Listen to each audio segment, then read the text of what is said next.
अरे देवा, हो का? आई साखर सुद्धा संपली आहे.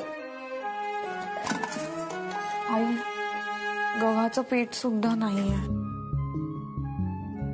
महिनाभर काटकसर करून घर चालवलं, सगळं पुरवून वापरलं, पण हे आजारी पडल्यापासून घराकडे पार दुर्लक्ष झालं माझं. आई ते म्हणतात ना, आई आजारी पडली की अख्खं घरच आजारी पडल्यासारखं वाटतं, आणि बाबा आजारी पडले की घर कोलमडूनच जातं ग. दीदी, हे सगळं बाबांना नको कळायला. हा, बाबांसमोर हसत मुखाने राहायचं. अजिबात त्यांना टेन्शन नाही यायला पाहिजे.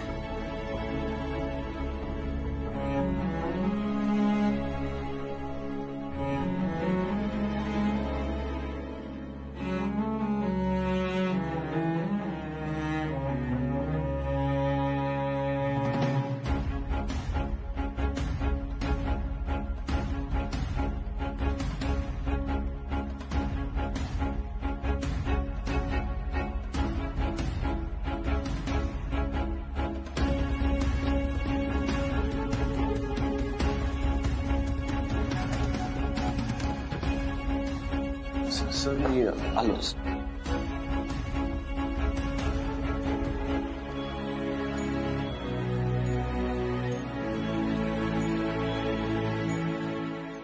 काय रे काय इंदिरा यार, सरांच्या घरात पार खडखडाट झालाय यार. म्हणजे साध्या साध्या गोष्टी असतात ना, साखर, तेल, मीठ, तूप, ते पण नाहीये. काय करायचं? काम कर, सगळ्या गोष्टी थोड्या थोड्या घेऊन ये. आणि आई, थोड्या थोड्या चाट. खूप काय आणलेलं सरांना नाही आवडणार.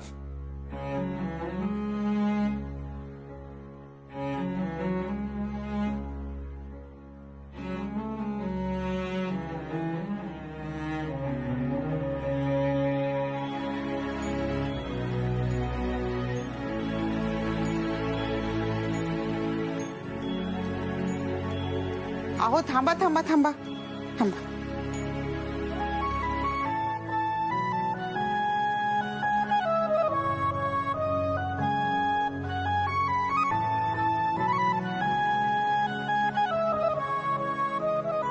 कशाला हे औक्षण वगैरे? एका युद्धावरून आलोय का मी?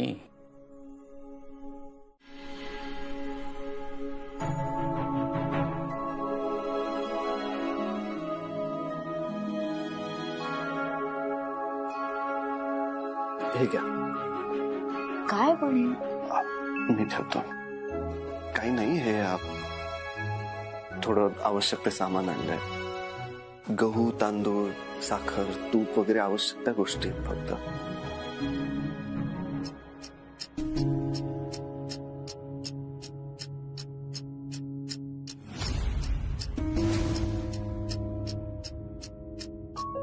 शाळगावकर, हे सामान तू आणलंस? सर प्लीज काही गैरसमज करून घेऊ नका. ते ऍक्च्युली सर, तुम्ही आजारी होतात, सगळे हॉस्पिटलमध्ये होते, घर पण बंद होतं, म्हणून ह्या गोष्टींची गरज पडेल असं वाटलं, म्हणून मी जस्ट आवश्यक तेवढ्या गोष्टी आणल्या.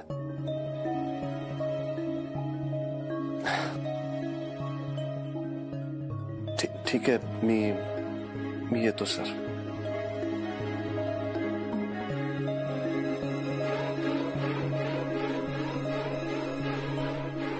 सर तुम्ही प्लीज फक्त जरा आराम करा आणि औषधं वेळेवर घ्या सर.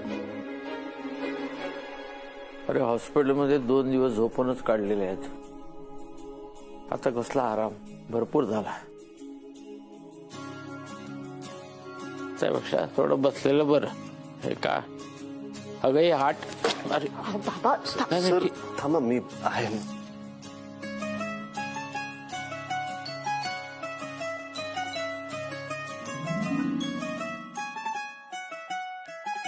सर, मी असताना तुम्हाला झुकायची गरज नाहीये.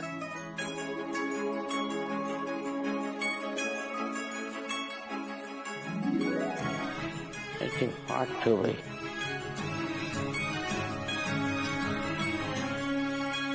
शाळगावकर, किती रे करतोस तू आमच्या घरासाठी. साळगावकर, मला 3 मुली आहेत. मला कधीच मुलाची कमी भासली नाही. पण आज जर मला मुलगा असता तर तो तुझ्या इतकाच असता. बाबा, खरं आहे तुमचं. साळगावकर खूप चांगले आहेत. आणि आपलं कुटुंब सुखी राहावं म्हणूनच ते आपल्या आयुष्यात आले. साळगावकर, आणखीन एक बोलायचं आहे तुझ्याशी. बोला ना सर.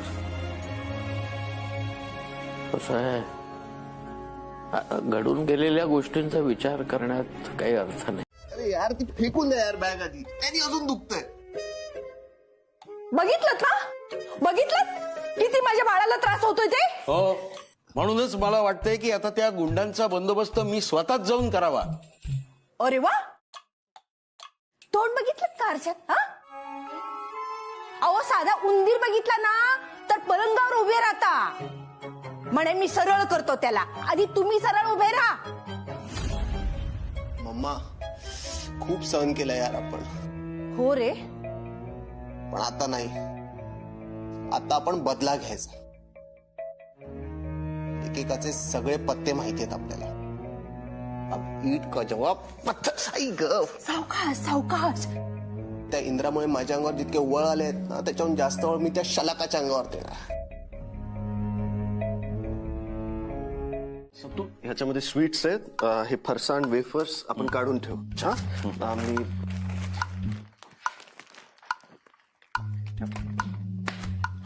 पाहुण्यांसाठी.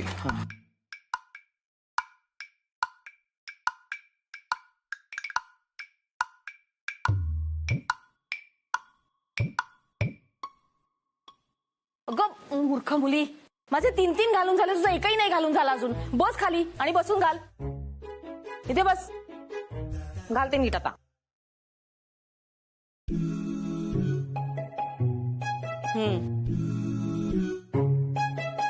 ते घे आता. पटापट अटप, आणि खूप काम आहेत.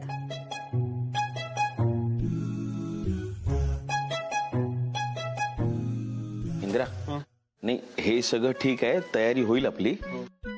पण आपले उत्सव मूर्ती कुठे आहेत? कार्तिक शेठ. नाही म्हणजे सकाळपासून दिसले नाहीत म्हणून विचारतोय. त्या देशपांडे मास्तरड्याची वाट लावता लावता माझीच वाट लागली. काही केलं नसताना सगळं माझ्यावरती आलं. या बिंडोक सानिकापेक्षा 101 चांगल्या पोरी पटवल्या असत्या. तर हिच्यात अडकलो आणि आता ही माझ्याच गळ्यात पडली. पण आता करायचं काय? काही ऑप्शन दिसत नाहीये.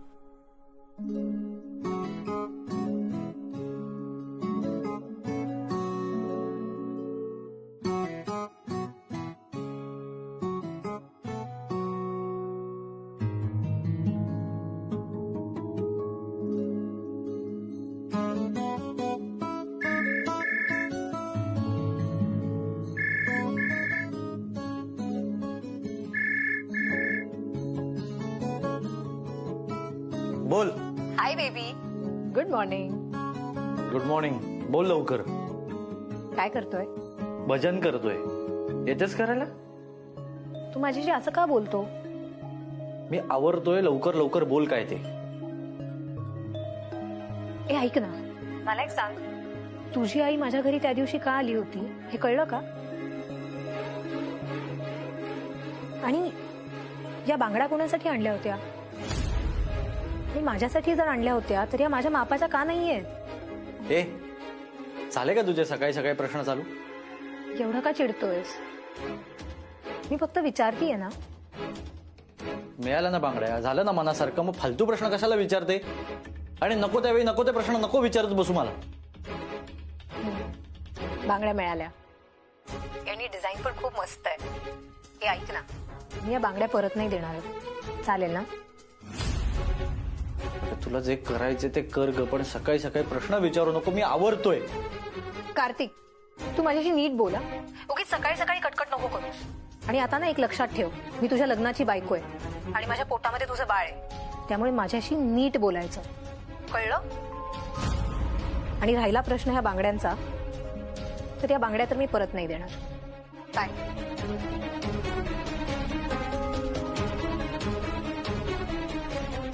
ही अजून घरात आली नाही तर इतका माज. जेव्हा घरी येईल तर मला विकूनच खाईल.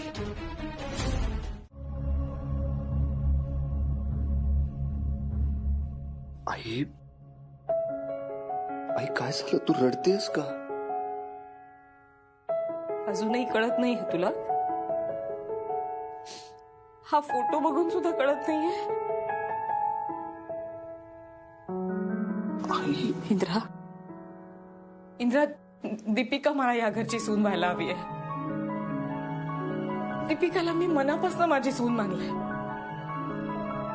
म्हणून ना मी सगळी तयारी सुद्धा करून ठेवली. मी तुला दाखवते, ये ना. हे बघ, मी तुझं एक अपार्टमेंट आधीच अर्ध रिकामं करून ठेवलंय, पण तुझ्या लक्षातही आलं नाही आहे, कारण तुझं लक्ष फक्त जगाकडे आहे ना. दीपिका जेव्हा लग्न करून या घरात येईल ना, तेव्हा या कपाटात तिचे कपडे, तिच्या साड्या, तिचे दागिने, तिच्या बॅगा सगळं ठेवेल.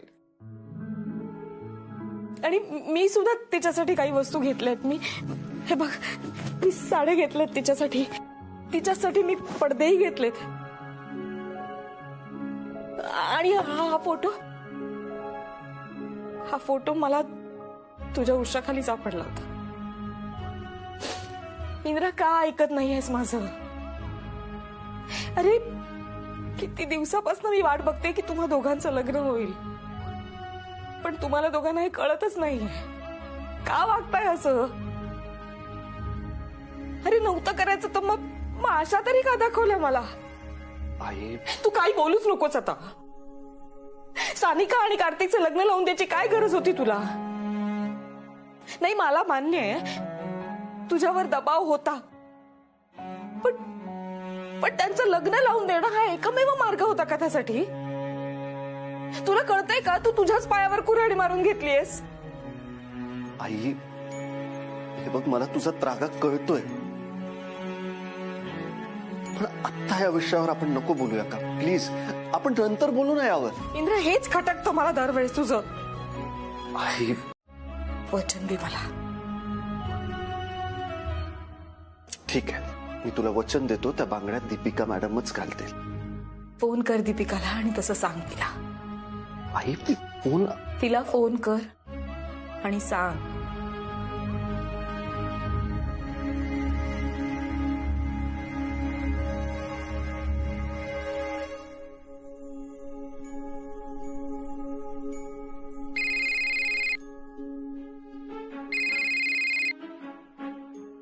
हॅलो, दीपिका मॅडम, हा बोला ना.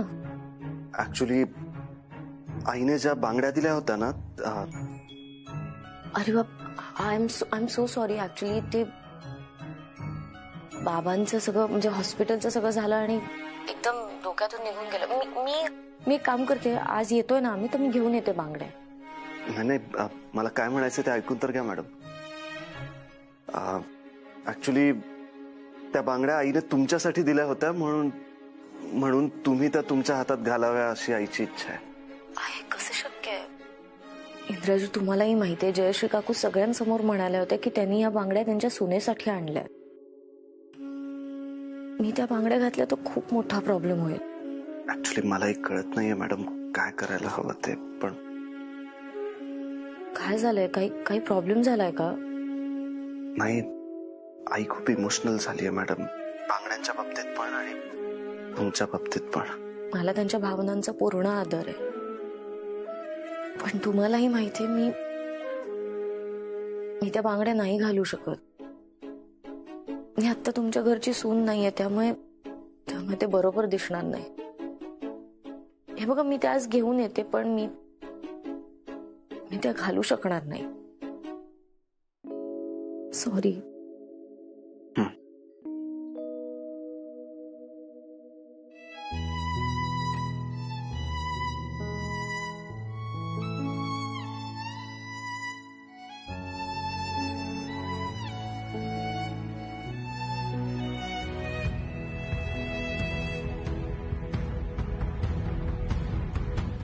एक मिनिट, ते बांगड्या बघू.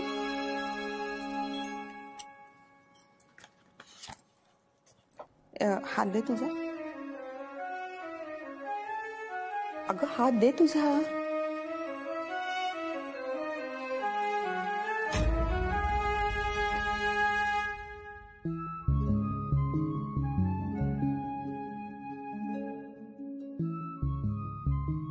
दीपू, ह्या तुझ्या मापाला कशा आल्या?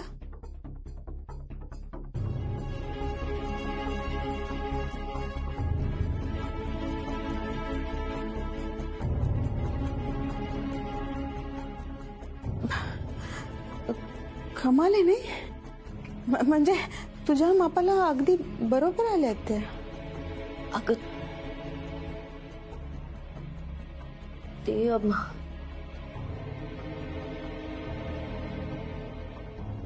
अरे देशपांडेंच्या घरात कोणी आहे का? हो हो आले आले. दीपू चल, उशीर होतोय, बाबा थांबले. त्या बांगड्या नीट टाक तुझ्या पर्स मध्ये. हा चल चल चल, उशीर होतो. ठेवल्यास ना व्यवस्थित? हा चल.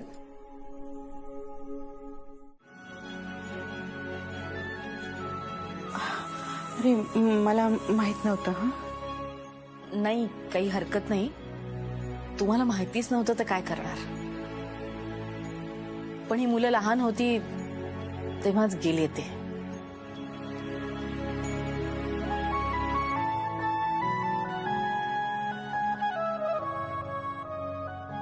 सर, मग पाठवणीचं कसं करायचं?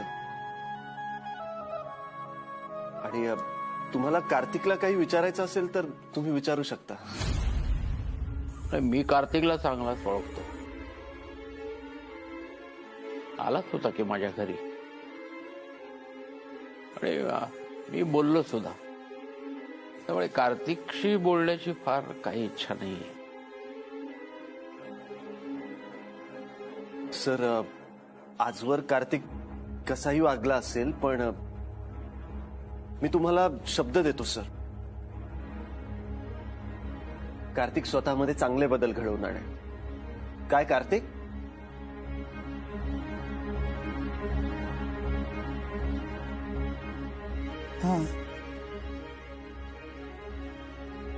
आणि sir, thank you so much.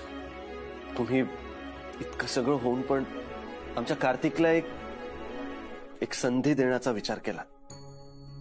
Salgaonkar कसं आहे, तुझ्यासारखा समजूतदार मुलगा या घरात आहे म्हणून मी माझ्या मुलीला इथं पाठवण्याचा निर्णय घेऊ शकलो.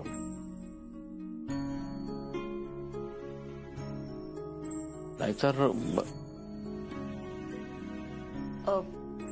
तुम्ही बोलत बसा, मी आले जरा.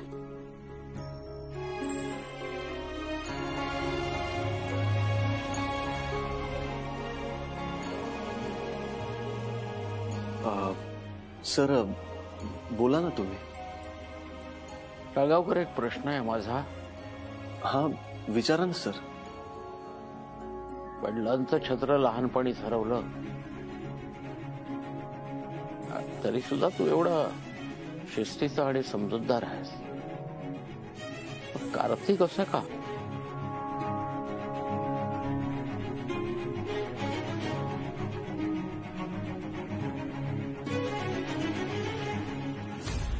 इकडे ये. हे बघ, बघितलंस? हे तर काहीच नाही. मी सगळी तयारी सुद्धा केली. अजून दाखवते. आणि ते का माहितीये? तू आमच्या घरात सून म्हणून येणार ना म्हणून. हे बघ, तुझ्यासाठी साड्या सुद्धा घेतल्यात. सगळी तयारी झालीये माझी. त्या दिवशी सुद्धा तुझा हात मागायला आले होते मी तुझ्या घरी इंद्रासाठी. पण तुला आणि इंद्राला माझी काही फिकीरच नाहीये. काकू प्लीज असं नका ना बोलू. का नको बोलू? सांग ना, का नको बोलू? अगं, तुम्ही दुसऱ्यांसाठी काम करताय, करा ना, चांगली गोष्ट आहे. पण दुसऱ्यांचं भलं करता करता स्वतःचं नुकसान करून घेताय, स्वतःच्या प्रेमाची आहुती देताय, हेही लक्षात येत नाहीये का तुम्हा दोघांच्या? काकू, आता आपल्या माणसांसाठी कधी काही करावं लागलं तर अगं पण दुसऱ्यांचं भलं करताना स्वतःचं न भरून निघणारं नुकसान होतंय हे लक्षात घ्या की. आई प्लीज शांत हो ना. तू एक शब्द बोलू नकोस. ते काही नाही, मी आता खाली जाणार आहे आणि देशपांडे सरांना सरळ तुम्हा दोघांबद्दल सांगून टाकणार. अगं काकू प्लीज असं नका करू. हे बघा ऑलरेडी ताई आणि कार्तिकच्या प्रकरणामुळे बाबांना खूप त्रास झालाय. ते आत्ताच हॉस्पिटलमधून परत आले. प्लीज हे सगळं कळलं ना तर त्यांना खूप त्रास होईल. प्लीज मी हात जोडते तुमच्या पुढे. प्लीज आत्ता बाबांना काही सांगू नका.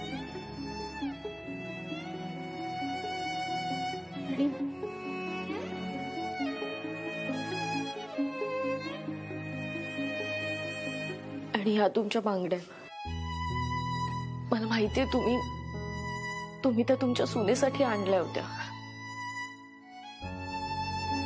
आणि तुमची खूप इच्छा होती की मी त्या बांगड्या घालाव्या, पण ते खरंच शक्य नाही.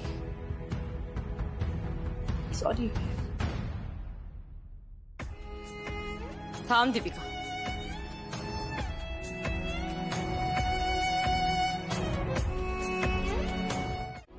आई अगं काय बोलतेस?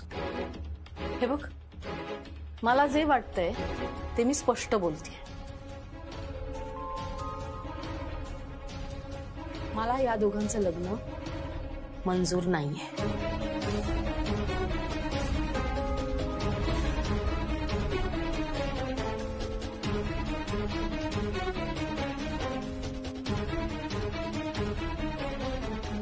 काय झालं काकू?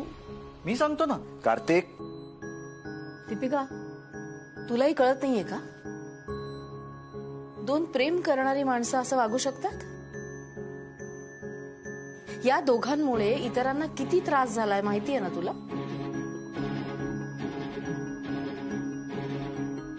आणि म्हणूनच मी हे सांगतेय की म्हणून मी हात जोडून तुम्हाला विनंती करते.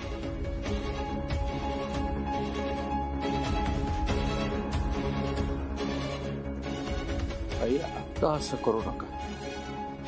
मी हवं तर हात जोडून विनंती करतो तुम्हाला. काय केलं ना आपली मुलं सुखी होतील हा विचार करूनच हे लग्न स्वीकारण्याचा निर्णय आपण घेतलेला आहे. काय मला कल्पना आहे आई म्हणून ही गोष्ट तुमच्यासाठी सोपी नाही आणि साहजिकच तुमच्या सुनेच्या बाबतीत तुम्ही खूप काही स्वप्न पाहिली असतील. कसं आहे, आमच्यासाठी हे सगळं अविश्वसनीय आहे. मुलांनी आता आपल्या हातात काहीच ठेवलेलं नाही. आता तुमच्या मुलाचा अंश आमच्या सानिकाच्या पोटात वाढतोय. जर आपण इथेच थांबलो तर मी, ती सानिका, आमचं कुटुंब कसं काय बाहेर तोंड दाखवणार आहोत. दुसरं म्हणजे कार्तिक आणि सानिका हे दोघेही सुज्ञ आहेत. त्यामुळे ते दोघेही तयार असताना आपण त्यांना अडवणं हे चुकीचं आहे. म्हणजे काही साध्य होणार नाही त्यांना. आणि आता आपण त्यांना जर अडवलं तर ते आपलं ऐकतील असं वाटतंय तुम्हाला? पुन्हा एकदा बाप म्हणून मी हात जोडून विनंती करतो तुम्हाला. सर प्लीज प्लीज तुम्ही असे हात जोडू नका. आणि आई मी तुझ्या मतांचा आदर करतो, तुझ्या निर्णयाचाही आदर करतो, पण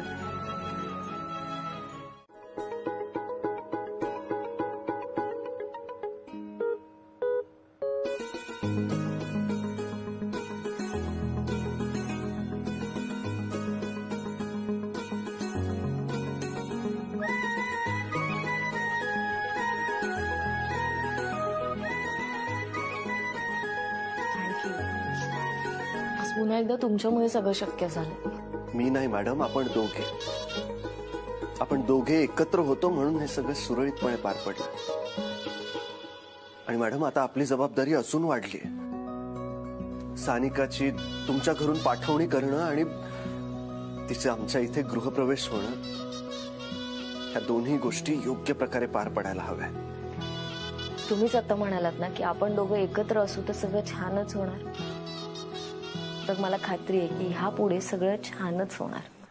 अगदी व्यवस्थित आणि छान.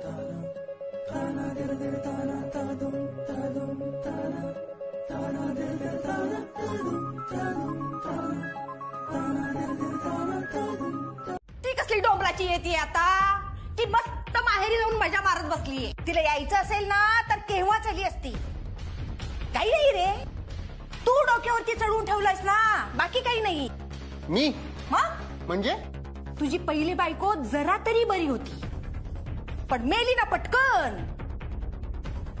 मेली कुठली म्हणा, आपणच तिला वर घालवली. जाऊ दे ना तो विषय आता. पण ही तुझी दुसरी बायको महा चाप्टर. पहिल्यांदा वाटली गरीब गाय, पण कुठलं काय, ही निघाली खाली मुंडी आणि पाताळ धुंडी. आपल्याला किती त्रास देते कळतंय ना तुला? हे बघ माझे हात, हे बघ कोमल माझे हात फुलासारखे कसले काळे कुट्टनी करपल्यासारखे दिसतायत रे. दाखव कुठे चांगले तर आहेत हात. एका चांगली नेल पेंट लावली आहेस उगाच. पण ना मम्मा, तू पण ना.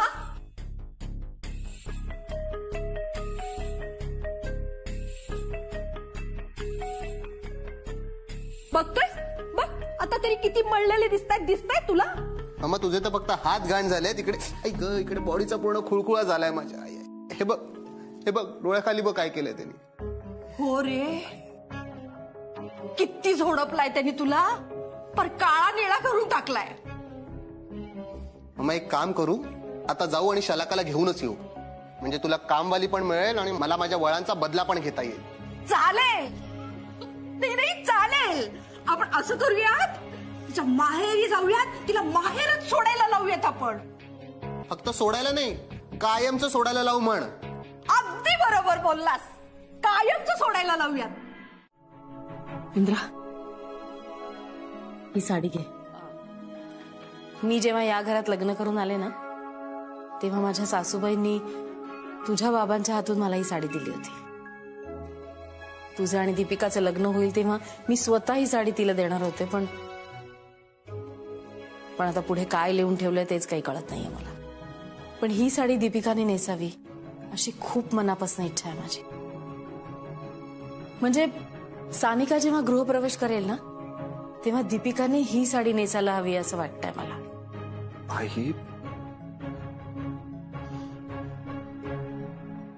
आई मागच्या वेळी तू बांगड्या दिल्या होत्यास, त्या मॅडमने परत केल्या. आता ही साडी त्या घेतील. हे बघ इंद्रा, तू कालच जबाबदारी घेतलीस, मग आता ही साडी दीपिका कशी नेसेल ही जबाबदारी सुद्धा तुझी. ही साडी तिने नेसायलाच हवी. पण बिन काही नाही, मला काही ऐकायचंच नाहीये. ही साडी दीपिकाने नेसायला हवी आहे बास. तू एवढंही करू शकत नाहीयेस का माझ्यासाठी? ठीक आहे. बरं ऐक, देशपांडे सरांकडे रिकाम्या हाताने जाऊ नकोस. काहीतरी गोड घेऊन जा.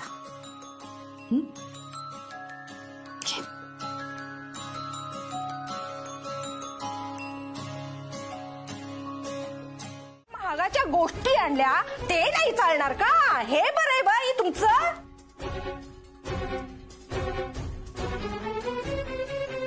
कार्तिक, अरे कार्तिक, तू आज आलास? मी उद्या येणारच होते तुझ्या घरी. राहुलं नाही, न्यायला आलास? न्यायला वगैरे नाही आलोय, दुसरं काम आहे माझं काहीतरी.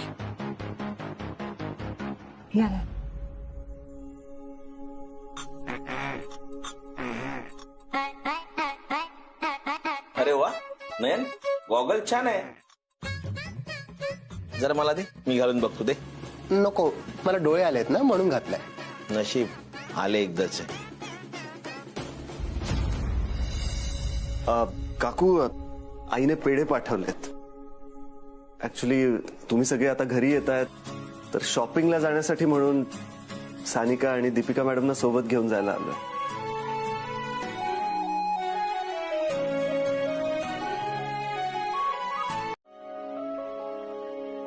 अगं बाई, देशपांडे सर आलात का? बरं झालं.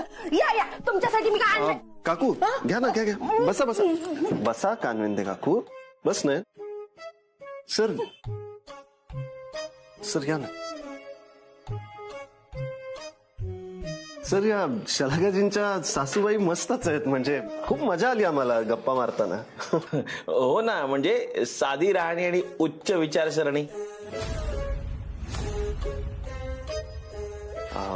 सर शॉपिंगसाठी सानिका आणि दीपिका मॅडमना सोबत घेऊन जायला आलोय. हो चला ना, उशीर होत असेल ना शॉपिंगला. चला. हो नाही बेटा, चल चल आपण पण जाऊया ह्याच्याबरोबर. चला का, चल ग.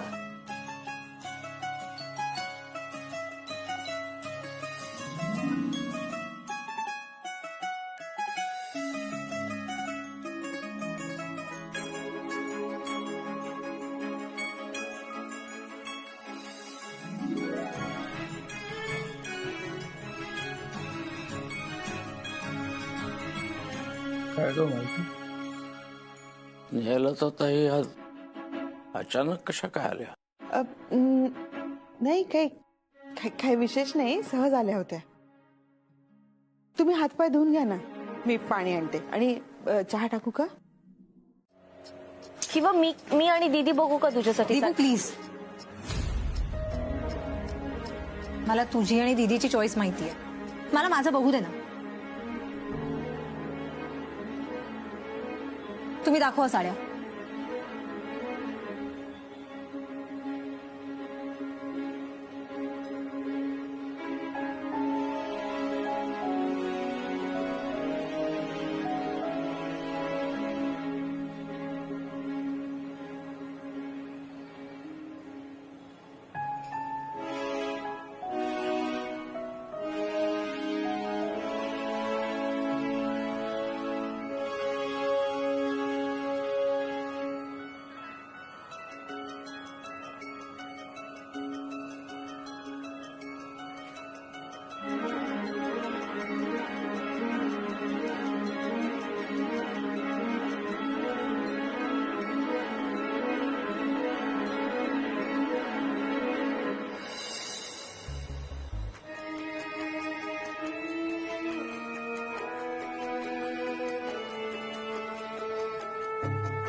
आवडली की नाही साडी? नाही. कठीण आहे रे देवा, मला सिंगलच ठेव, कोणी असलं काही नको. ओ ताई, दाखवा ना 50-60 हजाराच्या साड्या दाखवा. देशपांडे सरांची सुसंस्कारित मुलगी शोभली पाहिजे ना. देशपांड्यांची मुलगी नाही, आता साळगावकरांची सून शोभली पाहिजे असं म्हणा. हो हो हो दादा, दाखवा ना जरा भारी भारी साड्या दाखवा.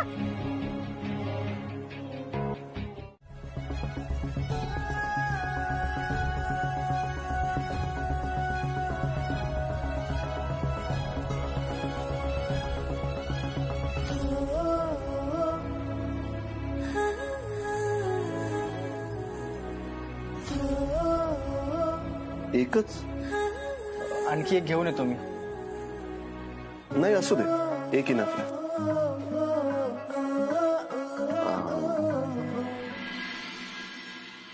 तू जिथे मी तिथे स्वप्न वेडे माता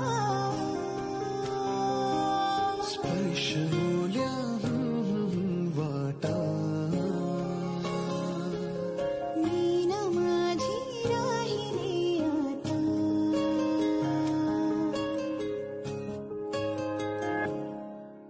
सहज सोपे ह्या उन्हाचे त्या धुक्याला बिलगणे हे असे माझे तुझे अन त्या ढगांवर चालणे.